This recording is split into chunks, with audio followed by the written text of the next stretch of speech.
Tatra Mound. It's an artificial hill that was modeled after other prehistoric mounds in the city. It was built in 1823 to commemorate over 1.1 million people died here. One of my favorite books I've ever.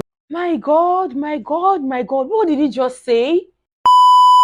Hi guys, good day and welcome back to my channel. It's your favorite girl, Peace Dora, and I'm back again with another video.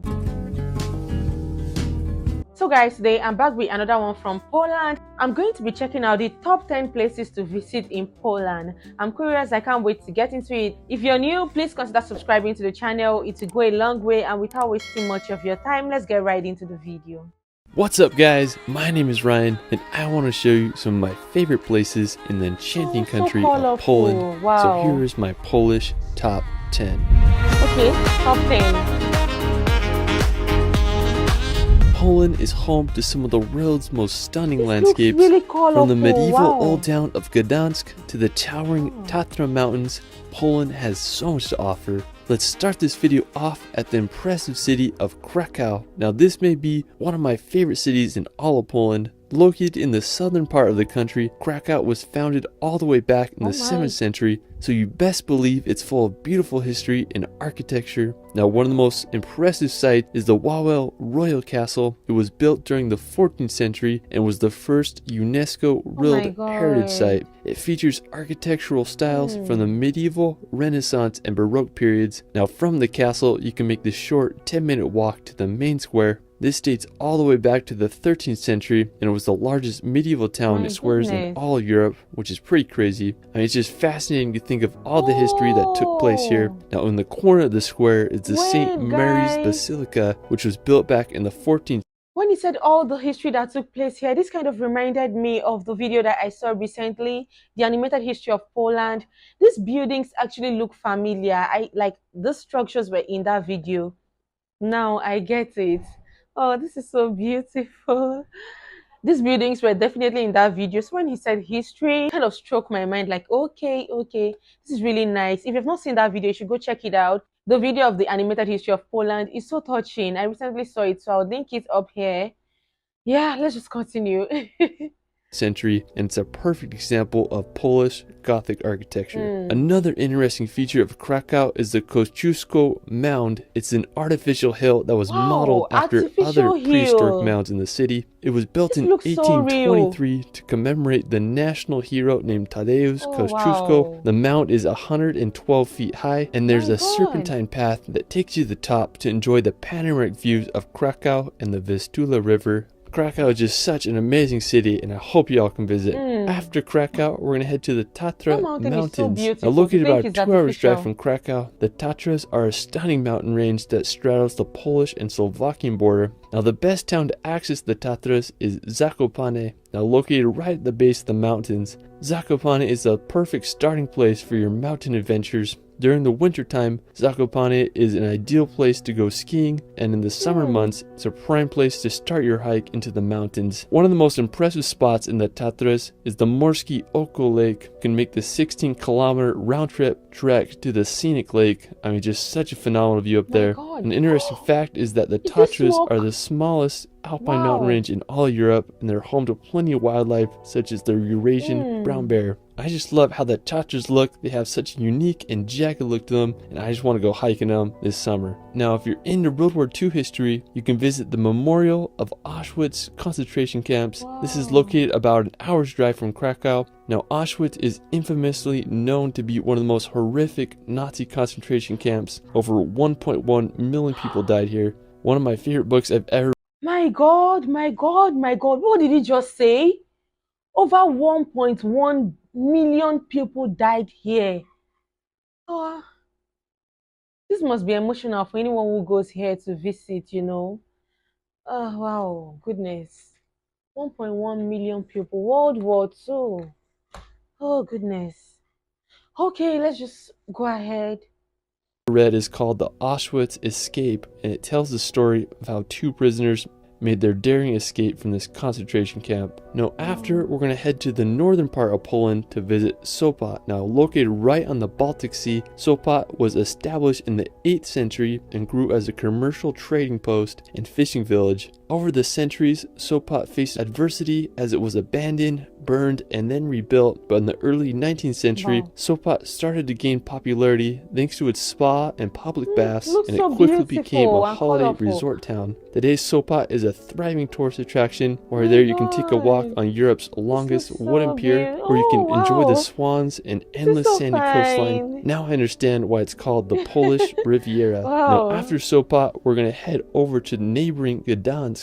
Located just a 15-minute drive from Sopot, Gdansk is one of Poland's oldest cities with a fascinating history with periods of Polish, Prussian, and German rule. The earliest mention of Gdansk was in the year 997 AD, and during the Middle Ages, Gdansk grew as an important seaport and shipbuilding town. It rose to be one of the wealthiest and largest cities in Poland until Warsaw's rapid growth in the 18th century. Today, Gdansk is one of Poland's most beautiful cities. I mean, I just can't believe it's old town. It's full of these perfectly placed houses that seem to go on forever. Another really cool feature that I like about Gdansk is how the canal runs right along the old town. It's often full of ships and it gives the city such a fun vibe. While you're there, you can just explore the streets of Old Town or take a walk along the canal. I mean, just such an incredible city. Now, just an hour's drive from Gdansk is the Malbork Castle. I mean, this is the largest castle in the world by land area, which is pretty crazy. It was built in the 13th century by the Teutonic Knights, who were German Catholic crusaders. And as the number of the knights grew, so did the castle, which encloses an area of 52 acres.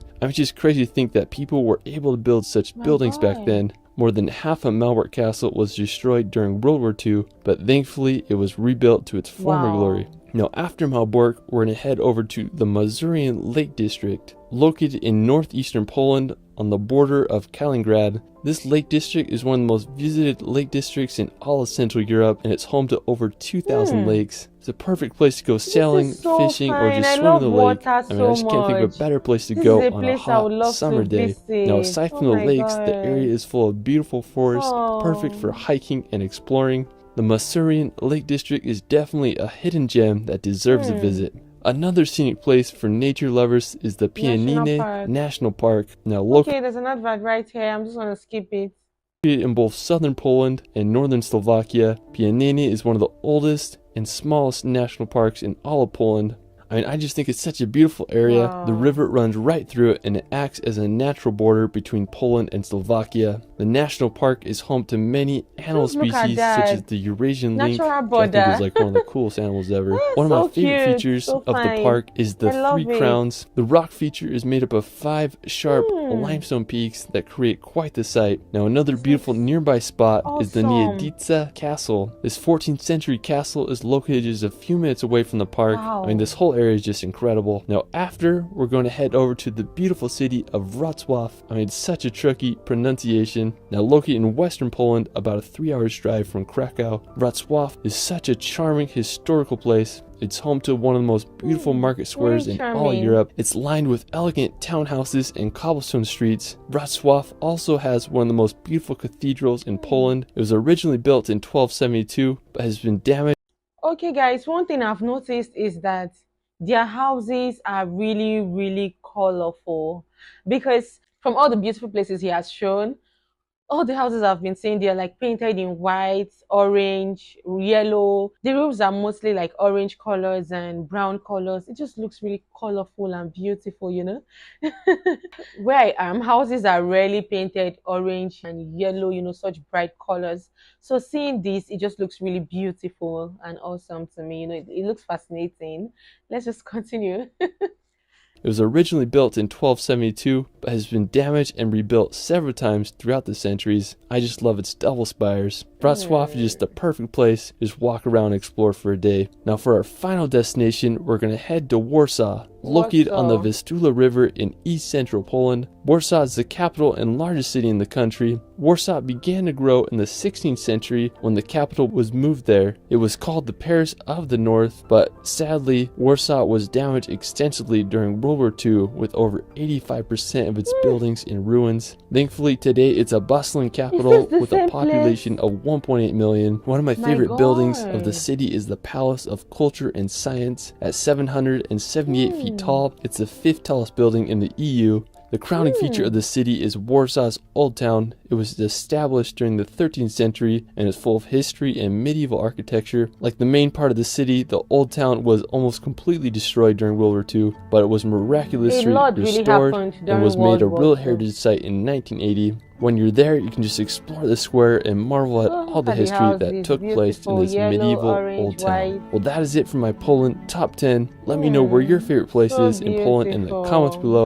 Okay guys, this is really beautiful. I can't even pick a particular favorite place right now because I'm like, okay, this is the most beautiful place, I want to go there, and then I get to see the next place and I'm like, nah, this one is so overall I think Poland is a really beautiful place, and if opportune I would definitely want to visit 2 or 3 of these places. They are all so cute and amazing, and this just goes ahead to show a lot of destruction that happened during World War II. Like a lot really happened. I've seen the commercial of the World War II like 3 to 4 times, and I just cannot help but cry whenever I see that video, because I hope we never experience such a thing like that again. Because it's like, okay, this place was built initially, it got destroyed during World War II. This place was built initially, it got destroyed during World War II. But the good thing is that as much as it got destroyed, it has been rebuilt. And now these places have turned out to be such beautiful and amazing places, regardless of the destruction that initially happened in those places. Thank you all so much for watching. What is your favorite place here? If you're from Poland, you're a Polish person, kindly state below if you've ever visited any of these places. I'd like to know. Just share your thoughts with me. If you're not a Polish, which of these places would you really like to visit, or are you as indecisive as I am right now? Just let me know. So thank you all so much for watching this one with me. I hope you enjoyed it as much as I did filming it. Please do leave your comments below. I would love to read from you. And also please consider subscribing if you're not already subscribed. It will go a long way. Give me a big thumbs up if you enjoyed this video. Share it with your friends and loved ones. That's one way you can support the channel. You can also make priority requests and support the channel by buying me a coffee. The link is in the description box below. God bless you. Stay safe out there, and I'll see you all on my next video. Bye.